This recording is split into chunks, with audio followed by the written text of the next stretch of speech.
कांग्रेस को अपने अपोनेंट से फाइट करने से पहले कांग्रेस से ही फाइट करना पड़ता है, यानी जो पार्टी में उसके अपोनेंट हैं। आपके सामने ये परिस्थिति तो नहीं है? फिर बार बार जनता आपको अलग थलग क्यों कर दे रही है, या आप पे अविश्वास क्यों जता रही है? क्यों उन्हें लग रहा है कि साहब प्राइम मिनिस्टर मोदी जो है वो एकमात्र लीडर हैं और उन्हीं के नेतृत्व में सरकार बननी चाहिए? इस तरह की सोच क्यों डेवलप हो रही है? आप इस इकोसिस्टम को क्यों नहीं तोड़ पा रहे? लेकिन आपके भी प्रोमिसेस में जिस तरह से आप लोग भी प्रोमिसेस कर रहे हैं वो 2014 के जैसे प्रोमिसेस मुझे लग रहे हैं कि कोई भी बच्चा जो आएगा उसको एक नौकरी तो पक्की मिलेगी। ये संभव है? ये जो गारंटी जो मोदी जी दे रहे हैं, आई थिंक ये नरेंद्र मोदी जी है ना, देश के प्रधानमंत्री। आपको कंफ्यूजन है? नहीं, मेरे को इसलिए कंफ्यूजन है कि 2014 में भी एक मोदी जी ने कुछ गारंटियां दी थी प्रधानमंत्री बनने की प्रक्रिया में आने से पहले कि देश में अब मैं भ्रष्टाचार मुक्त कर देंगे, काला धन वापस लाएंगे, और वो काला धन वापस आएगा तो सबके खाते में 15-15 लाख रुपए चले आएंगे, 2 करोड़ हर साल हम रोजगार देंगे। वो भी एक मोदी थे। तो मैं कंफ्यूज ये हो रहा हूँ कि वो मोदी कौन से थे और ये मोदी कौन से हैं। नमस्कार, मैं हूं रमेश भट्ट। आप देख रहे हैं देवभूमि डायलॉग। आज जिस शख्सियत के साथ हम आपको रूबरू करा रहे हैं वो कांग्रेस पार्टी के नैनीताल लोकसभा से सांसद प्रत्याशी हैं, राष्ट्रीय राजनीति में एक जाना माना नाम। और प्रकाश जोशी जी के बारे में ये कहूँगा कि उनके ऊपर एक बड़ी जिम्मेदारी है, खासकर अगर हम 2014 के चुनाव को देखें, 2019 के चुनाव में देखें तो कांग्रेस का सूखा क्या वो इस कॉन्स्टिट्यूंसी से खत्म कर पाएंगे? इसी पे बात करने के लिए प्रकाश जोशी जी बहुत धन्यवाद पहले तो समय देने के लिए। नमस्कार। मैं जानता हूँ चुनावी माहौल है, समय कम होता है और आवाज़ भी आपकी बैठी है, इसका मतलब भाषण लंबा दे रहे हैं आजकल। जी जी बिल्कुल, चुनाव है, चुनाव में तो स्वाभाविक तौर पे। अच्छा, क्या कहते हैं प्रकाश जी अपने भाषणों में? क्या कहते हैं आपके? कैसे कन्विंस करते हैं पब्लिक को? नहीं, देखिए, चुनाव 2 तरह से लड़ा जाता है। जब हम जनता के बीच जाते हैं और बातचीत करते हैं तो निश्चित तौर पर जनता ये समझना चाहती है, या जनता जो जानना चाहती है कि जिन्हें 5 साल पहले चुना, वो जिन अपेक्षाओं से उनको चुना था, जिन उम्मीदों पे उनको चुना था, वो सचमुच उस अपेक्षाओं पे वो खरा उतरे कि नहीं उतरे, वो उम्मीदें पूरी कर पाए कि नहीं कर पाए। तो हम जैसे लोगों का भी, हम चुनाव लड़ रहे हैं ना, तो हमारा फर्ज बनता है जनता को याद दिलाएं कि 5 साल पहले उन्होंने क्या कहा था, और 5 साल का मूल्यांकन जनता जरूर करे। पहली बात तो उस मूल्यांकन के हिसाब से वोट करें। निश्चित करना ही चाहिए। आपने विश्वास लिया, मत क्या है, वोट क्या है? मतदान मतलब, वोट मतलब जनता एक ऐसे प्रतिनिधि को अपने बदले में अपने निर्णय, अपने भविष्य के बारे में निर्णय लेने के लिए नियुक्त करती है। जनता एक विश्वास करती है अपने प्रतिनिधि पे कि भैया मैं रोज़मर्रा के कामों में, सरकार वगैरह इधर उधर जो भी क्षेत्र की भलाई है, क्षेत्र का जो विकास है, उसके लिए मैं आपको अधिकृत कर रहा हूँ। यानी एक तरह की पावर ऑफ अटॉर्नी दे दी ना। तो उस विश्वास के साथ में उस जनप्रतिनिधि ने क्या व्यवहार करा, जनता ये जानना चाहती होती है। तो ये आप कह रहे हैं कि आप अपने पॉजिटिव्स में कम, उनकी नेगेटिव्स में ज़्यादा नहीं, ये मैंने एक ही पहलू बताया। ओके, ये एक पहलू है जो जनता को जानना जरूरी है।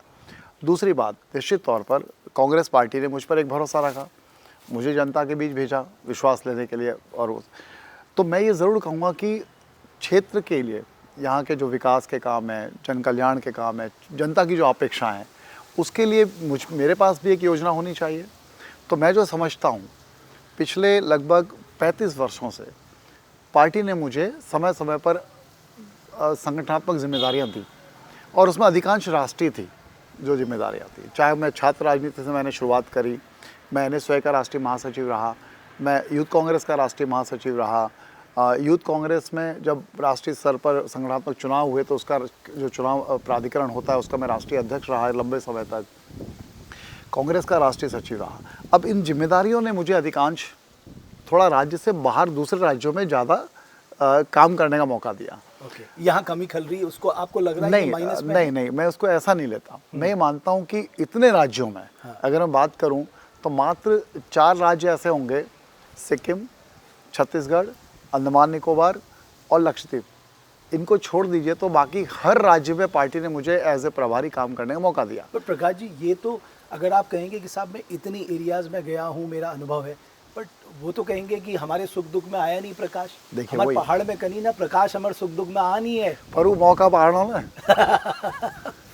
देखिए, सबसे पहली बात मैं ये मानता हूँ, एक सही चाहे जनप्रतिनिधि की बात करें, एक लीडरशिप क्वालिटी की बात करें, वो ये हो सकती है कि किसी भी व्यक्ति को जो दिया हुआ काम है, जो जिम्मेदारी है, उसको वो पूरे निष्ठा से निभाए, समर्पित भाव से निभाए, उसमें अपना 100% दे दे।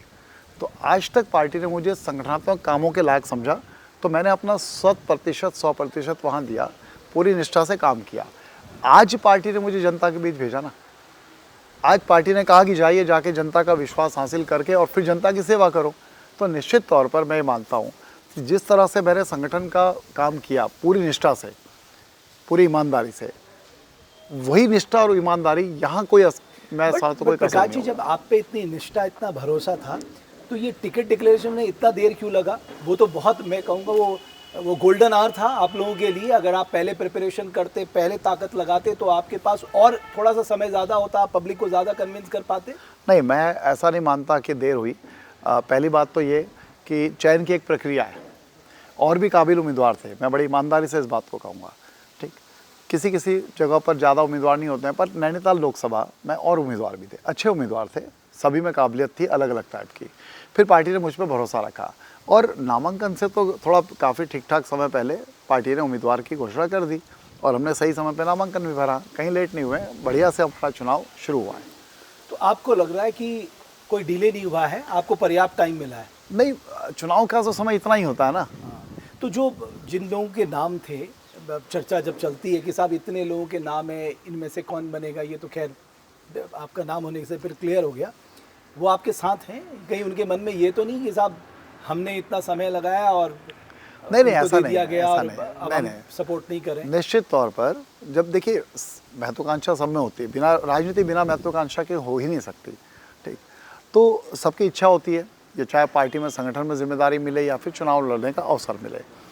और इसीलिए क्योंकि कांग्रेस पार्टी है ना, इसमें इसलिए कहते हैं कांग्रेस पार्टी देश की सबसे बड़ी और सबसे एकमात्र लोकतांत्रिक पार्टी है जिसमें सच्चाई में लोकतंत्र है। बड़ी तो बीजेपी है, आप सबसे पुरानी। नहीं नहीं, वो बड़ी, वो कहते हैं वहाँ हम लोकतंत्र नहीं दुनिया है। की सबसे बड़ी पार्टी। नहीं नहीं नहीं, वहाँ लोकतंत्र नहीं है, वहाँ सिर्फ दो लोग फैसला देते हैं, वहाँ लोकतंत्र नहीं है। वहाँ आप देखते हैं कि मुझे वो कहते हैं कि आपने वो वीडियो, रमेश जी, परिवार चलाता है, रमेश जी आपने वो वीडियो देखा होगा, अमित शाह जी कैसे राष्ट्रीय अध्यक्ष जगत प्रसाद नड्डा, जेपी नड्डा जी का हाथ पकड़ के साइड में खींच रहे हैं, राष्ट्रीय अध्यक्ष का। ऐसे 2 दिन पहले आपके राष्ट्रीय अध्यक्ष बिफर पड़े पूरी मीडिया के सामने। क्या ये आप लोगों की कोई तैयारियां नहीं? वो व्यवस्था को लेके कहा होगा, हाथ पकड़ के किसी ने नहीं खींचा होगा ना, ऐसा नहीं हुआ होगा। तो वहाँ पर भारतीय जनता पार्टी, हम भी जानते हैं कि 2 लोग बैठ के फैसला लेते हैं, एक आदमी प्रस्ताव देता है, दूसरा आदमी सिर्फ मोहर लगाता है। कांग्रेस में एक प्रक्रिया है, हमारी प्रदेश की इलेक्शन कमेटी होती है, फिर स्क्रीनिंग कमेटी होती है, उसके बाद में केंद्रीय। तो कांग्रेस में भी है, आज सोनिया गांधी या राहुल गांधी के खिलाफ मल्लिकार्जुन खड़गे जा सकते हैं, वो जैसा कहेंगे उन्हें करना पड़ेगा। बीजेपी कहते हैं तो रबर स्टैंप है। नहीं, इस पे मैं सहमत बिल्कुल भी नहीं हूँ। आदरणीय खड़गे जी जब से अध्यक्ष बने हैं, काफ़ी अधिक मतलब जो भी फैसले हैं, ज़रूर मैं मानता हूँ कि वो सभी नेताओं को उसमें शामिल करके, उन फैसलों में शामिल करके फिर निर्णय लेते होंगे, लेकिन अंतिम निर्णय उनका ही होता है। ऐसा नहीं होता है कि उन्होंने, ये ना अमूमन मैंने देखा है, जितना अनुभव मेरा चुनाव को कवर करने का रहा है, कांग्रेस को अपने अपोनेंट से फाइट करने से पहले कांग्रेस से ही फाइट करना पड़ता है, यानी जो पार्टी में उसके अपोनेंट हैं। आपके सामने ये परिस्थिति तो नहीं है? नहीं नहीं, यहाँ पर मैं सौभाग्यशाली हूँ, जितने भी जो भी पार्टी का परिवार है, हमारे कांग्रेस परिवार है, वो बूथ लेवल के कार्यकर्ता हों या फिर ब्लॉक लेवल के हों या फिर और बड़े नेता, हमारे जिले और एमएलएज हैं हमारे यहाँ, 6 तो एमएलएज हैं हमारे, विधायकगण हैं, उसके अलावा और सीनियर लीडर नेता प्रतिपक्ष खुद स्वयं यहाँ से हैं। तो उन सब का मुझे बहुत अच्छे से आशीर्वाद मिल रहा है, सबका साथ है, और सभी लोग पूरी एकजुटता के साथ इस चुनाव को हम लोग लड़ रहे हैं। तो आपके साथ पार्टी एकजुट है? बिल्कुल, कोई कंफ्यूजन नहीं? नहीं नहीं, दिल से कह रहे हो? अरे बिल्कुल दिल से कह रहे हो। एक और बात मैं आपसे कहना चाहता हूँ, जब आप पब्लिक के बीच जा रहे हैं, आपने बताया क्योंकि आप संगठनात्मक कार्यों में ज़्यादा व्यस्त रहे, इसलिए यहाँ पर बहुत ज़्यादा समय नहीं दे पाए, तो आपके इश्यूज़ क्या है? मतलब किन इश्यूज़ को लेकर आप पब्लिक को जब बता रहे हैं, तो आपको कौन कौन से इश्यूज़ आप टच कर रहे हैं? देखिए, पहली बात तो यह है कि संगठनात्मक कामों ने ज़रूर मुझे दूसरे राज्यों की जिम्मेदारियाँ ज़रूर दी, पर ऐसा नहीं है कि मैं बिल्कुल यहाँ नहीं रहा। मैंने उत्तराखंड का कोई ऐसा ब्लॉक नहीं बचा होगा जहाँ मैंने दौरे नहीं करे। ब्लॉक की बात कर रहा हूँ, जिलों की, जिला मुख्यालय की बात नहीं कर रहा हूँ। मेरे अधिकांश दौरे में मेरा रात्रि भ्रमण किसी गांव में होता था। तो जरूर वो ज़्यादातर वो मीटिंगें बैठकें संगठनात्मक होती थी, पर पूरे राज्य की होती थी। तो ऐसा नहीं कि मैंने बिल्कुल यहाँ उत्तराखंड में कुछ किया ही नहीं। हाँ, अब रही मुद्दों की बात, तो रमेश जी मैं इसको दो तरह से समझता हूँ। एक वो जो बुनियादी मुद्दे थे जिनकी वजह से उत्तराखंड एक अलग राज्य निर्माण का संघर्ष हुआ, आंदोलन हुआ, तो निश्चित तौर पर शिक्षा, स्वास्थ्य, रोजगार, हम तीन बातें उसमें मुख्यतः जोड़ते हैं। कई सारी और चीज़ें भी हैं, पर ये मुख्य बातें हैं जिनकी वजह से एक बड़ा आंदोलन की शुरुआत हुई और फिर उत्तराखंड बना हमारा। मैं ऐसा मानता हूँ, हम भी सत्ता में रहे, भारतीय जनता पार्टी की तो पहली सरकार बनी थी, उसके बाद फिर हमें मैंडेट मिला, हमारी सरकार बनी, फिर बीजेपी आई, ये सब चलता रहा। तो जो बुनियादी सवाल थे उनमें जब जब कांग्रेस की सरकार आई, काम ज़रूर हुए। माननीय नारायण दत्त तिवारी जी मुख्यमंत्री बने तो पूरे प्रदेश का जो पलायन, पहाड़ से जब पलायन होता था तो सीधा बम्बई, दिल्ली, बेंगलोर जाके रुकता था। उन्होंने एक हद तक उसे उत्तराखंड के बॉर्डर पर रोकने की कोशिश करी। सिडकुल की स्थापना हुई, हजारों उद्योग, सैकड़ों उद्योग लगे, बड़ी इंडस्ट्रीज आई और हमारे भाइयों को, हमारे नौजवानों को यहाँ रोजगार मिलने लगा। रावत जी से चीफ मिनिस्टर बने, हरीश रावत जी, उनका फोकस था कि हम स्थानीय जो उत्पाद हैं उनको इतना बढ़ावा दें कि स्थानीय स्तर पर रोजगार मिले। और आज आप भी मानेंगे इस बात को कि बहुत से ऐसे उत्पाद थे स्थानीय स्तर पर जिनको शायद हमारे ही पहाड़ के लोग कम इस्तेमाल करते थे, आज उनको अंतर्राष्ट्रीय पहचान मिली है। लेकिन मैं मानता हूँ इसमें बहुत कुछ करना बाकी है। असली चीज़ है कि पलायन को वहीं रोकना। बिल्कुल ठीक। तो ये तीन मुद्दे जो हैं, ये तीनों ही मुद्दे पलायन के मुख्य कारण हैं आज भी। रोजगार, शिक्षा और स्वास्थ्य। मान लीजिए मेरा परिवार पहाड़ में कहीं रहता है, सुख दुख में स्वास्थ्य खराब हो गया, कहाँ जाएगा? तो इसके लिए उसको स्वास्थ्य सुविधा वहीं चाहिए, अच्छी चाहिए, जिस पर भरोसा हो। बच्चों की शिक्षा, आप देख रहे हैं उत्तराखंड की स्थिति क्या है आज। सरकारी एक आंकड़े के हिसाब से सारे पैरामीटर्स, उसमें सरकार की रिपोर्ट है, मैं नहीं कह रहा हूँ, हम 34वें नंबर पे हैं आज, 34वें नंबर पे। हमारे लगभग 61% स्कूलों में, पर्वतीय क्षेत्रों में बाउंड्री वॉल, चार दीवारी नहीं है स्कूलों में, 61%। नहीं, जो ये आप इश्यूज बता रहे हैं इसके लिए आप कह रहे हैं, मैं इसलिए बता रहा हूँ कि बीजेपी जिम्मेदार है। नहीं, मैं कह रहा हूँ कि सभी लोग, मैं तो साफ बिल्कुल स्पष्ट कह रहा हूँ। आपका स्टेक भी बहुत बड़ा है साहब। बिल्कुल। 2002 से 2007 तक आप रहे, 2012 से 2017 तक आप रहे, 2004 से 2014 तक आप रहे। तो डेफिनेटली उसमें हमने काम किया ना, मैंने आपको बताया। जो बने होंगे तो उसमें काफ़ी काम तो हमारी सरकार का रहा ही है ना, ऐसा नहीं कि हमारा नहीं रहा, पर फिर भी अभी करने की ज़रूरत है। आपकी इसी जो आप तर्क दे रहे हैं, इसी तर्क को आगे बढ़ाऊं, फिर बार बार जनता आपको अलग थलग क्यों कर दे रही है, या आप पे अविश्वास क्यों जता रही है?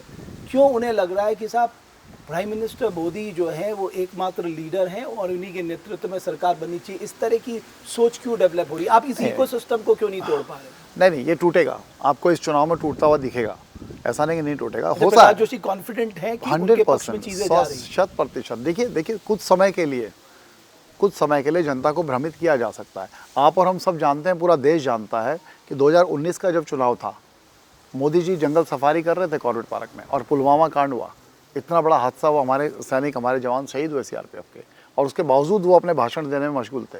लेकिन उसका उन्होंने राजनीतिकरण करा और जनता के सेंटिमेंट से खेलकर वो 19 में चुनाव जीते। ये सब जानते हैं, पूरा देश जानता है कि पुलवामा के सैनिकों की शहादत पर वो सरकार उन्होंने बनाई, ये सब जानते हैं। तो लेकिन अब जनता समझ रही है, अब बात वो नहीं है। और इसका उदाहरण मैं देता हूँ, अभी 2 दिन पहले मोदी जी की रुद्रपुर में रैली थी। आप ही के मीडिया के साथियों ने ही उसको पूरी तरह से हमें दिखाया कि किस तरह से फ्लॉप रैली रहेगी। मोदी जी कुछ बोल ही नहीं पाए, फ्लॉप रैली थी वो। नहीं, आप क्या चाहते थे, क्या बोले करके कुछ आपने सोचा ना, था? मतलब आपके वो कॉन्फिडेंस ही नहीं था, सवालों का जवाब वो कॉन्फिडेंस ही नहीं था। मतलब जो यहाँ अब स्थानीय जो अभी सांसद हैं वर्तमान, वो खुद भी ये कह रहे हैं कि भैया आप मुझे, मेरी गलतियों की सज़ा मोदी जी को मत देना, और मुझसे कोई गलती भी हो गई है तो आप प्लीज़ उनको सज़ा मत देना और उनके नाम पे वोट दे दीजिए। यानी अपनी उपलब्धि है नहीं। तो एक सेकंड, वो ये कह रहे हैं। इसकी पुष्टि कौन कर गया? मोदी जी।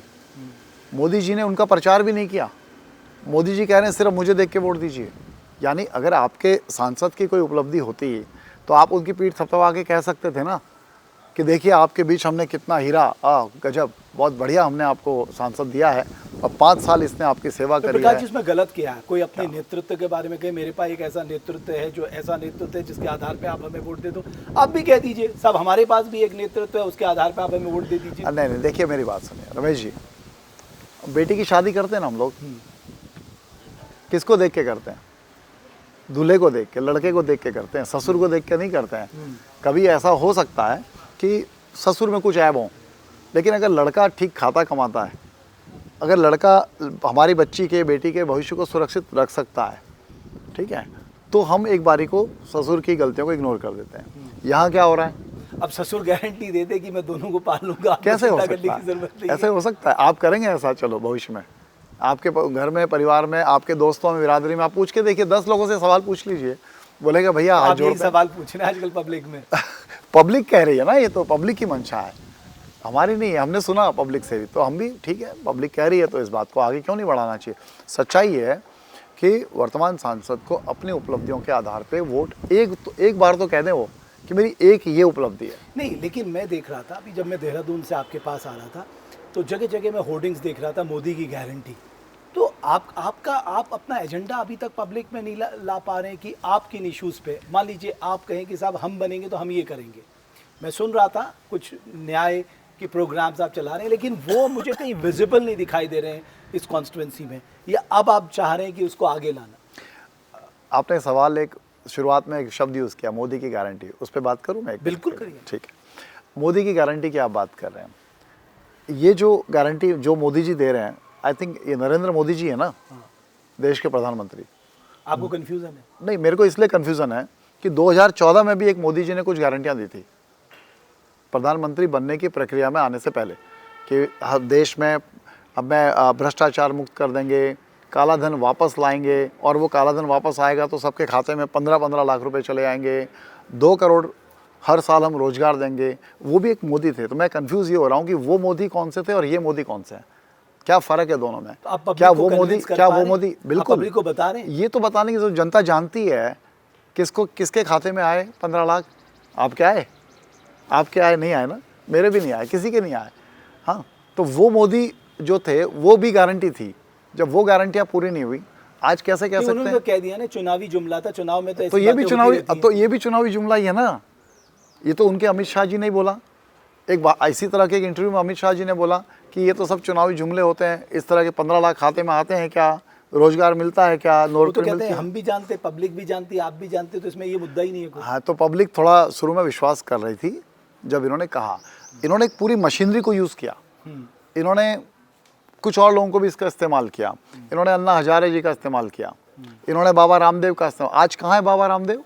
आप क्यों नहीं कहते? जब उन्होंने आपकी अदालत में ही कहा प्रोग्राम में कि बच्चों बताओ तेल कितने का होना चाहिए, यानी डीजल पेट्रोल 35 रुपये वाली सरकार आनी चाहिए कि नहीं, डॉलर की कीमत क्या होनी, ये बाबा रामदेव थे। आज क्यों नहीं आप कहाँ मुँह छुपाते फिर रहे हैं? वो आज क्यों नहीं कह रहे कि हाँ नहीं भाई 100 रुपये पार हो गया?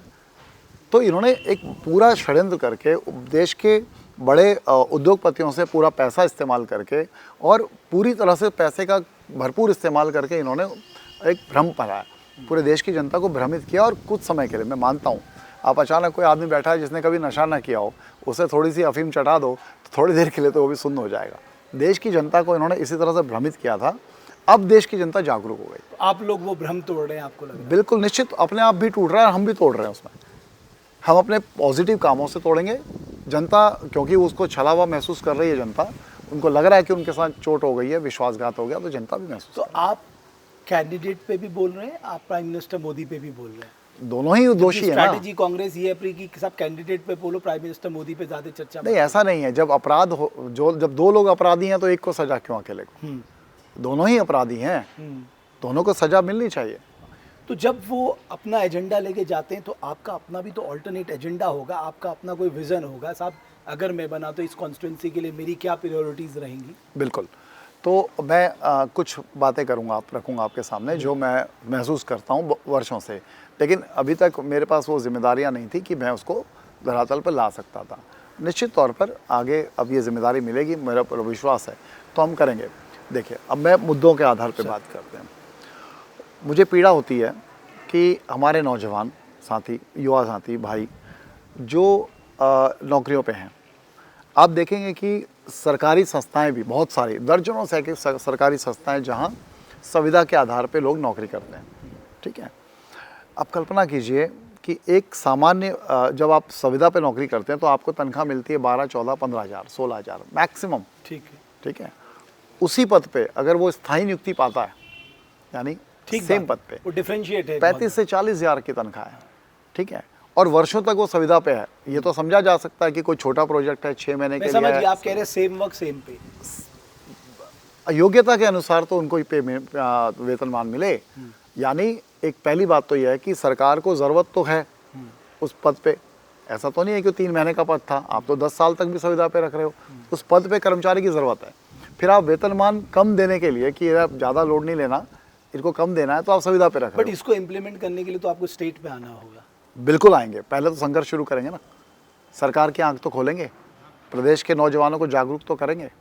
इसी तरह से प्राइवेट इंडस्ट्रीज़ में भी यही स्थिति है, बट प्राइवेट इंडस्ट्रीज़ में ज़रूर हमारा संघर्ष रहेगा कि ये जो विसंगति है, बड़ा गैप है, इसको ठीक करना चाहिए, ठीक है। लेकिन सरकार में तो संविदा पूरी तरह खत्म ही होनी चाहिए। अच्छा, आप मैंने रमेश जी संविधाएं हैं उपनालय खत्म हो जाना ये खत्म होना चाहिए। और मैं अपनी बात कर रहा हूँ, 2017 में 12 से 17 हमारी सरकार थी, हरीश रावत जी जब मुख्यमंत्री थे 3 साल में, यहीं बगल में सुशीला तिवारी मेडिकल कॉलेज है, 143 कर्मचारी थे जो पिछले 10-12 सालों से संविदा पे थे, सामान्य तनख्वाह मिलती थी बहुत कम।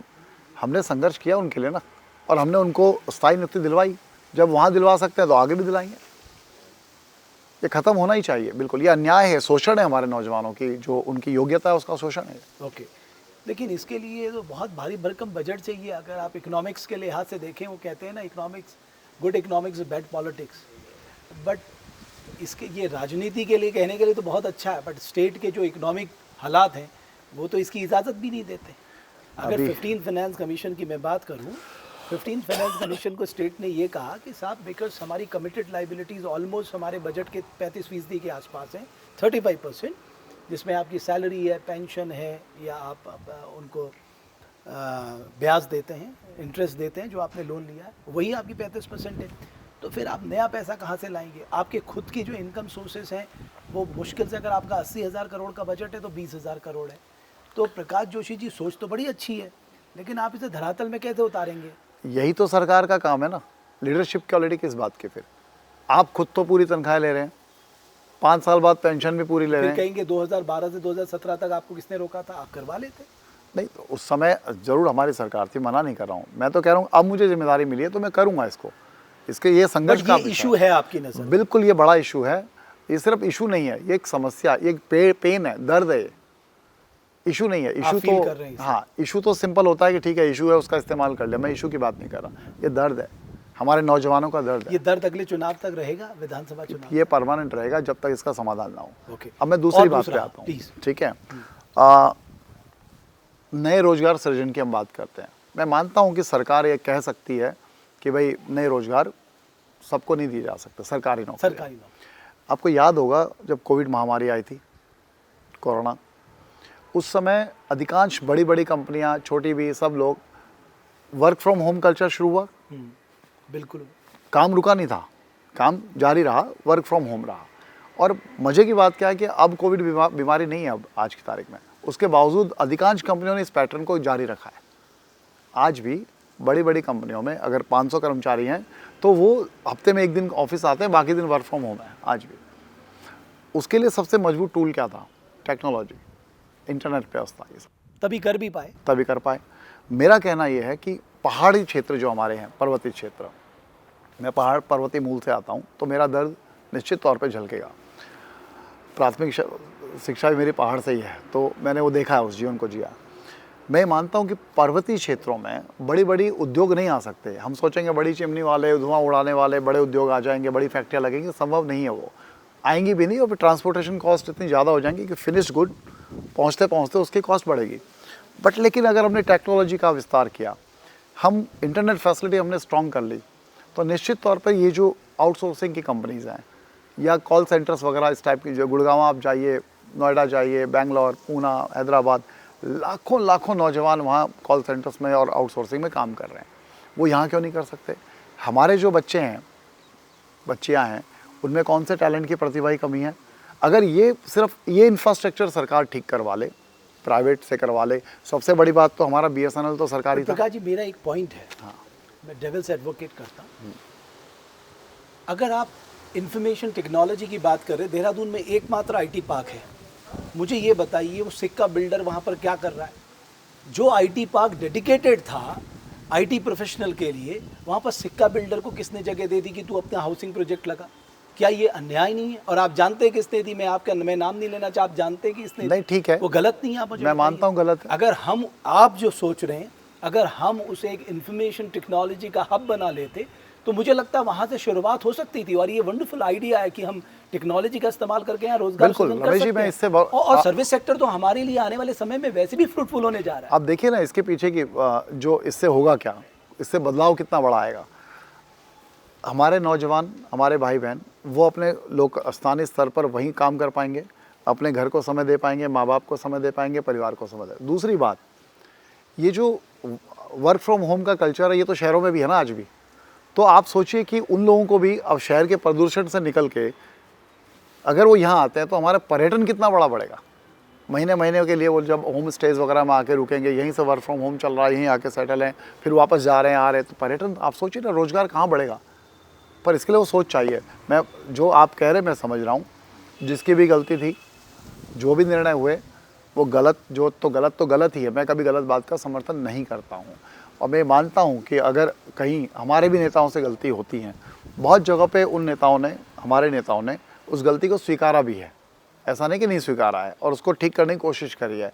आगे भी अगर ऐसी गलतियाँ हैं, हम जैसे लोग जिनकी सोच ये सब विकास की है, जिनकी सोच में ये सब आता है, हम लड़ेंगे इसके लिए, हम करेंगे। जैसे मैं एक मुद्दा, जैसे मैं गांव में घूमता हूँ और सुबह से देखता हूँ कि हमारे लड़के 4 बजे से दौड़ रहे हैं। साहब क्यों दौड़ रहे हो? साहब आर्मी में जाना है। और अभी मैं लोहा घाट साइड पे था, वहाँ देखा कि कुछ फैमिली से मैं बात कर रहा था, उनका कहना था कि साहब बेटियाँ नहीं मिल रही हैं क्योंकि अग्निवीर जैसा मसला सामने आ गया।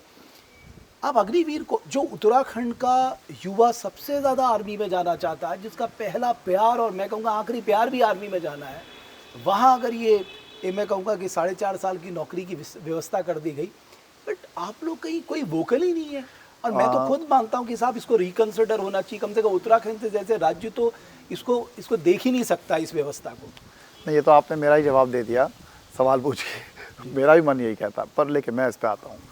देखिए, ये सच्चाई है, उत्तराखंड एक सैनिक परंपरा का राज्य है, ठीक। अनुपात देखेंगे ना, परसेंटेज, तो देश का सबसे ज़्यादा सैनिक देने वाला परसेंटेज में बिल्कुल ठीक राज्य है, पॉपुलेशन से कंपेरिजन, ठीक है। शौर्य की गाथाएं भी हैं, शहादत की कहानियाँ भी हैं हमारे पास, और उन्हीं कहानियों को समझकर, उन्हीं कहानियों से प्रेरित होकर हमारे नौजवान आर्मी में जाना चाहते हैं। मैं ऐसा मानता हूँ, हमारे युवाओं के लिए फ़ौज में जाना सिर्फ एक महीने की तनख्वाह पाना नहीं है, उनका एक सपना है देश की सेवा का। मौका मिलेगा तो देश के लिए हम सर्वोच्च अपना बलिदान भी देंगे, ये उनका सपना होता है। अब इसका ही पापी कौन है, भागीदार कौन है इस पाप में? वर्तमान जो हमारे यहाँ से सांसद हैं, वो केंद्र में रक्षा राज्य मंत्री हैं। वो आते हैं कहाँ से? रानीखेत से, जहाँ कुमाऊँ रेजिमेंट का हेडक्वार्टर है, मुख्यालय है। गर्व की बात है हमारे लिए। आप वहाँ से विधायक रहे हैं और आपके रहते अग्निवीर जैसी योजना आई, ठीक। आप चाहते कम से कम, अरे ऐसे ही विरोध कर देते, आपकी हिम्मत नहीं थी तो कम से कम सिंबॉलिक दिखाने के लिए जनता को तभी कुछ बोल देते मोदी जी को, अच्छा मैंने रिक्वेस्ट कर लीजिए, मानी नहीं गई मेरी बात। आपने उल्टा समर्थन किया। डिसिप्लिन पार्टी है, नहीं, आपने समर्थन किया। ऐसा नहीं होता, राजनीति के लिए मैं कुछ भी गलत बात को स्वीकार कर लूँ क्या? मान लीजिए मेरी पार्टी कोई गलत फैसला करती है, तो क्या मैं अपनी पार्टी के आंतरिक लोकतंत्र में अपनी पार्टी में अपनी बात को मजबूती से नहीं रखूंगा? क्या पता उन्होंने रखी हो, आपको नहीं रखी होती तो कहीं तो पता चलता, कुछ तो होता। और वो सबसे बड़ी बात, वो किसी और विभाग के मंत्री होते तो फिर वो बात पता नहीं चलती, वो तो खुद ही रक्षा राज्य मंत्री हैं। तो बड़े पाप के भागीदार तो वो हैं।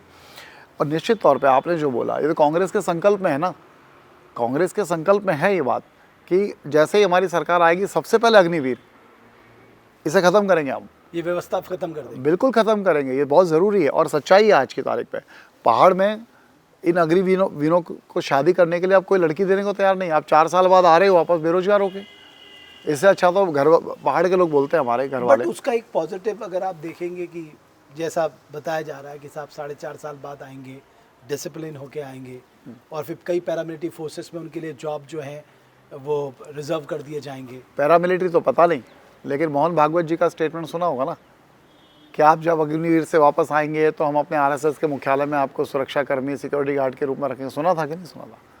नहीं सुन पाए, भूल मैंने नहीं गए, सुना। मिस कर गए आप। ये मोहन भागवत जी का स्टेटमेंट है ऑन माइक।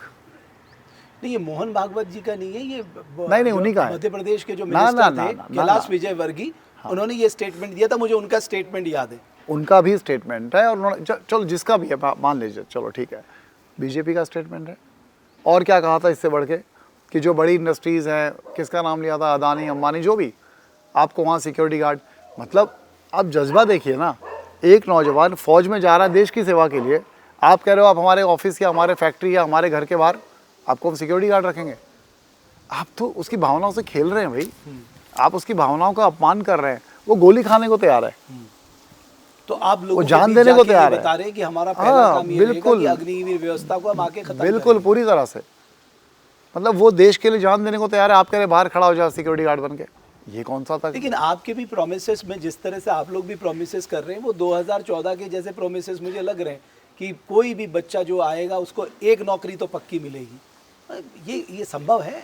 देखिए, आपने कहा ना मोदी गारंटी, कांग्रेस ने एक बार काम किसानों का ऋण माफ़ करेंगे, ठीक है, कुछ चीज़ें प्रूवन होती है ना, तो 72,000 करोड़ रुपया किसानों का ऋण माफ़ किया था कि नहीं किया था कांग्रेस ने? फूड सिक्योरिटी एक्ट कौन लाया? आरटीआई कौन लाया? मनरेगा के रूप में रोजगार गारंटी कौन लाया? ये कांग्रेस ने बोला और करके दिखाया ना। आज भी कोविड के समय आप देखिए, महामारी के समय में वही मनरेगा जिसको मोदी जी ने फेल साबित किया था, क्या बोला था? बोला था ना उसके खिलाफ, ये बेकार योजना है, इसे बंद कर देना चाहिए। उसी मनरेगा ने हमारे नौजवानों को रोजगार दिया था उस समय, जो दूरस्थ क्षेत्रों में जो लोगों का जीवन यापन का एकमात्र सहारा वो मनरेगा बना था। तो कांग्रेस ने आज तक जो करा, आप रिकॉर्ड उठा लीजिए ना, हमने जो बोला किया, तो जो आज तक बोला किया, तो निश्चित तौर पे अब जो बोल रहे हैं वो आगे भी करेंगे। तो आपको दिल्ली से हल्द्वानी आने में आजकल कितना समय लग रहा है? दिल्ली से हल्द्वानी आने में कितना समय लग रहा है आजकल आपको? फिजिकली आने में कह रहे हैं, क्या गाड़ी से जब आप आते हैं लगता है। रोड्स कैसी बनी है?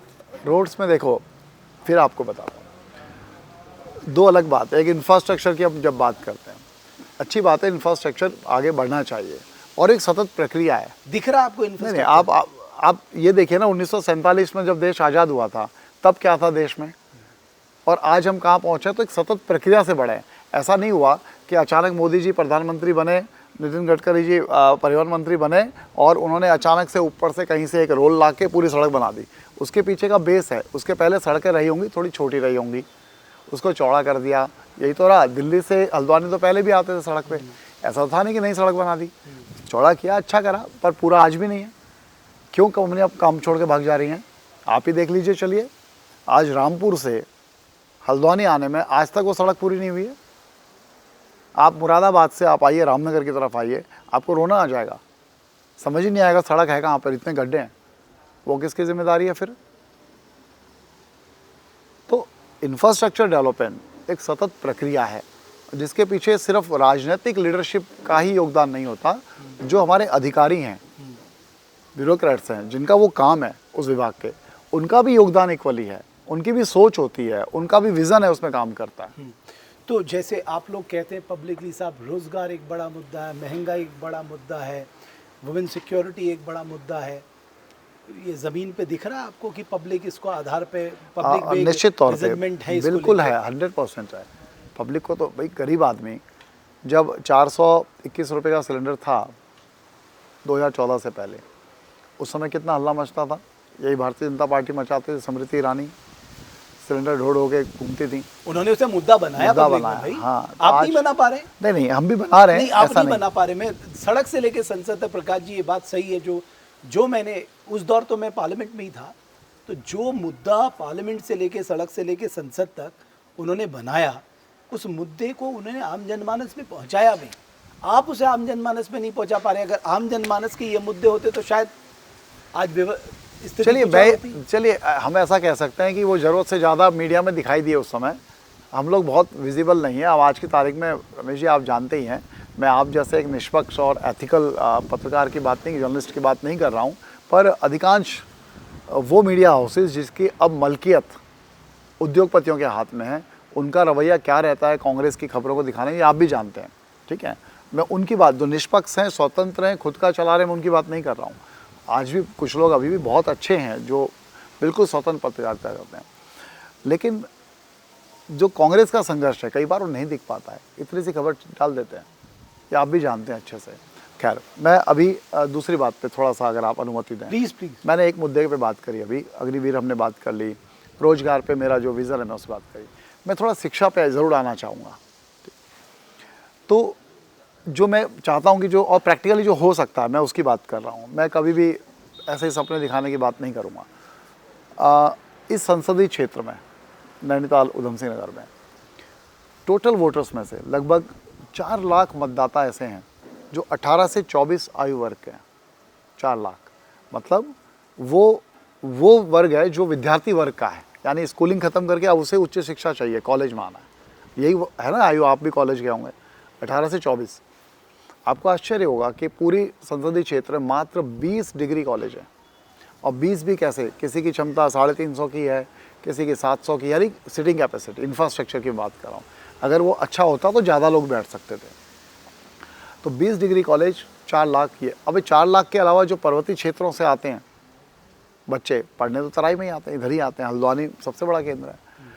आपको आश्चर्य होगा, हल्द्वानी MBPG डिग्री कॉलेज हमारा सबसे बड़ा डिग्री कॉलेज है, कुमाऊँ का प्रतिष्ठित सबसे बड़ा है। 12,000 एडमिशन होते हैं वहाँ कुल मिला के, हर वर्ग सेशन में, हर इसमें ईयर के अंदर मिला के 12,000।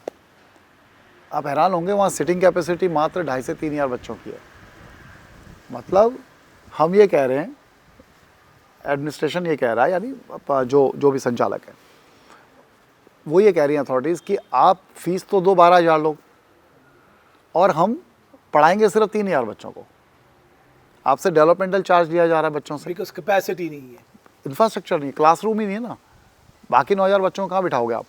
वो आ भी जाए पढ़ने के लिए तो कहाँ बिठाओगे आप कह रहे हैं आपका फोकस एरिया एजुकेशन, आपका फोकस एरिया है रोजगार, आपका फोकस एरिया है एम्प्लॉयमेंट। हाँ, ये 3 आपके बड़े फोकस तो इसमें मेरा कहना ये है, इसमें मैं समाधान, मैं सिर्फ सवाल खड़ा करके भागने वाला आदमी नहीं हूँ। सवाल खड़ा कर दिया और भाग गए, ऐसा नहीं है। तो आप देखिए, उन बच्चों से आप डेवलपमेंटल चार्ज ले रहे हैं, हंसोगे आप, लाइब्रेरी फीस ले रहे हैं, पार्किंग की फीस भी ले रहे हैं, पर वो आ नहीं रहे। ठीक, तो क्यों नहीं, जहाँ ज़रूरत है वहाँ आप नंबर ऑफ़ क्लासरूम बढ़ाइए, इंफ्रास्ट्रक्चर थोड़ा ठीक कीजिए, और उन सब में फिर संध्याकालीन जो सायकालीन कॉलेज होते हैं आप वो रन कीजिए ना, आपकी कैपेसिटी एकदम से डबल हो जाएगी। साथ में जो पर्वतीय क्षेत्रों से इधर उधर से या स्थानीय भी जो गरीब बच्चे हैं, गरीब परिवारों से आते हैं, वो अपने माँ बाप से फीस लेकर, अपना खर्चा लेकर अपनी पढ़ाई करते हैं।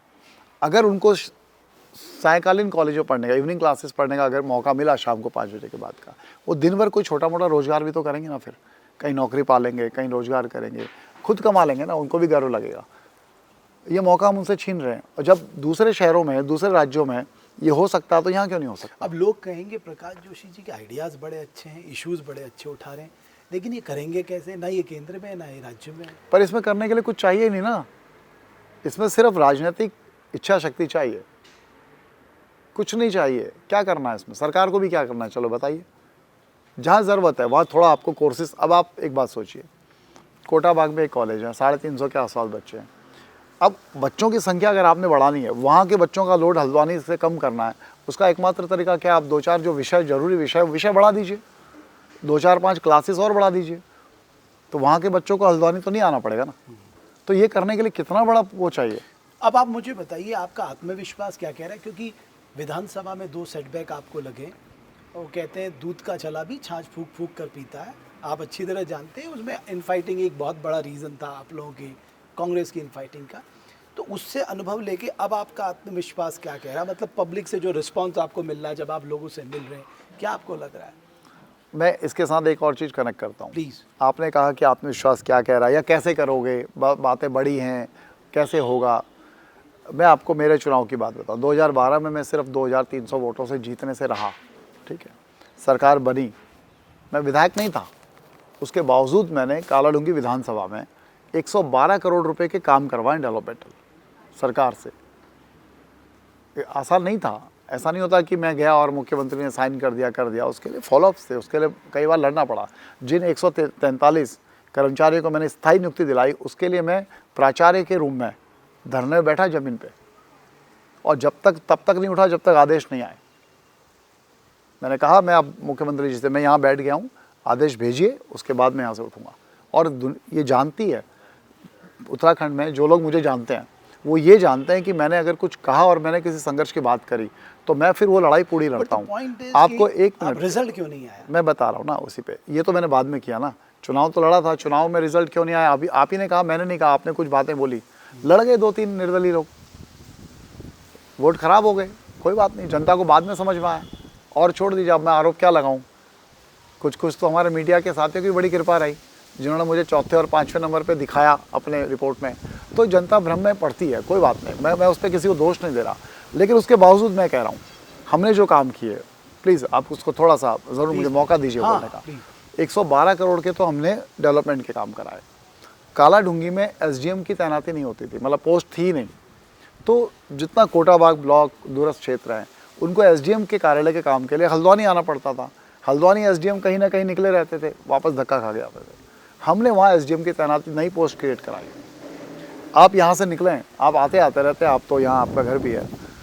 कालाडूंगी में एक बड़ा बरसाती नाला होता था, जहाँ बरसात के समय पानी आता था, खड़े रहते थे घंटों, आप भी खड़े रहे होंगे। बैल पड़ाव जाएंगे तो फिर खड़े रहना पड़ता था। वो दोनों पुल बने वो हमने बनवाए। इससे पहले भी तो प्रतिनिधि रहे हैं, उन्होंने तो नहीं सोचा, हमने सोचा, बनवाया। हमारे 12 ग्राम सभाएँ जो गेबुआ से, जो मेरा गांव है, वहाँ से शुरू होती है, जो रामनगर ब्लॉक का हिस्सा थी। आप भी जानते हो, एक ब्लॉक से दूसरे ब्लॉक में गाँव को मर्ज करने में बड़ा लंबा प्रक्रिया है।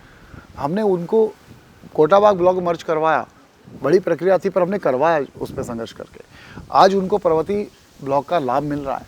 आज वहाँ अगर उद्योग लगते हैं, इंडस्ट्रीज लगती हैं, तो सब्सिडी मिलती है और वो गांव का उद्धार हो चुका है। इसके लिए सोच चाहिए, वो हमने किया। उसके अलावा पिछली सरकार भारतीय जनता पार्टी की, त्रिवेंद्र रावत जी उसके चीफ मिनिस्टर थे, जब आपको याद होगा कि हमारे आयुर्वेदिक मेडिकल कॉलेजेस के जो स्टूडेंट्स थे, इतना बड़ा अत्याचार उनके साथ हुआ था। अचानक उसकी फ़ीस को 3 गुना कर दिया गया और ये कहा गया कि पिछले 3 साल से आप जो पढ़ रहे हो, वो 3 साल की फीस बढ़ी भी दोगे। किसने वो लड़ाई लड़ी साथ में? वो प्रकाश जोशी था, जो उनके साथ 28 दिन मैंने वो आंदोलन में उन बच्चों के साथ में बैठा हूँ। 28 दिन देहरादून में धरने में बैठा हूँ बच्चों के साथ, और अंत में सरकार को झुकना पड़ा, नया शासनादेश लाना पड़ा। दूसरा, मैंने एक मुद्दा और लड़ा था, हालांकि उसमें अभी सफलता नहीं मिली है, लेकिन लड़ूंगा आगे। आप देखिए, किसी भी राज्य में जी विधानसभा सत्र होता है ना, बजट सत्र हो या जो भी हो, विधानसभा की नियमावली ये बोलती है कि कम से कम एक साल में 60 दिन का सेशन टोटल, 2 बार बुलाइए 3 बार बुलाइए, आपके ऊपर है, 60 दिन का टोटल सत्र होना चाहिए। 3 तो सेशन होते ही हैं, 3 होते हैं, पर वो टोटल ड्यूरेशन, उसका टोटल अवधि 60 दिन की तो होनी चाहिए। आप रिकॉर्ड उठा लीजिए उत्तराखंड का, 12 और 13 एवरेज है साल का, 13, 14, ज़्यादा से ज़्यादा मैंने देखा था 15, 17 तक पहुँचा। वो लड़ाई भी हमने लड़ी थी। और एक बार तो गैरसैंण में सत्र चल रहा था, तो सरकार को मजबूर हो के कम से कम 3-4 दिन के लिए तो बढ़ाना पड़ा। लेकिन ये बड़ा गंभीर मुद्दा है, जब हमारे विधायक अपने क्षेत्र की समस्या के लिए सदन में बैठने को तैयार ना हो, क्या काम करेंगे फिर? तो ये उत्तराखंड का भला कैसे होगा? कैसे जनता की समस्याओं पर चर्चा ही नहीं, आप चर्चा के लिए समय नहीं दे रहे, आप बैठना नहीं चाहते, सरकार सत्र बुलाना नहीं चाहती, कोई भी हो सरकार। मैं इसमें बिल्कुल पार्टी से अलग हट के बात कर रहा हूँ।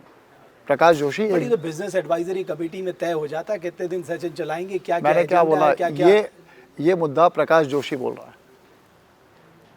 एक जिसको विश्वास है कि कल मैं उत्तराखंड में अगर मुझे मौका मिलता है तो मैं कुछ नई बातें करूँगा, कुछ ऐसी बात करूंगा जो बुनियादी सवाल है। पर यह भी एक बुनियादी सवाल है जिस पर समाधान होना ही चाहिए। कांग्रेस को मौका तब मिलेगा जब वो इनफाइटिंग से बाहर आएंगे।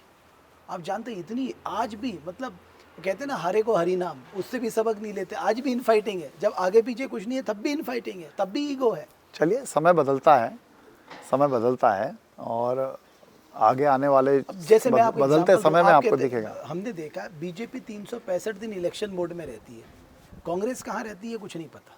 अब आप ये मत कहिएगा मीडिया में दिखाया जाता, भाई इलेक्शन की तैयारी तो आप लोगों को करनी, संगठन को करनी नहीं, है। देखो ऐसा है, जब देश आज़ाद हुआ तो कांग्रेस सत्ता में आई और लगातार रही वर्षों तक। बीजेपी बेचारे कभी 2 सीट कभी कुछ, तो सत्ता की भूखी थी।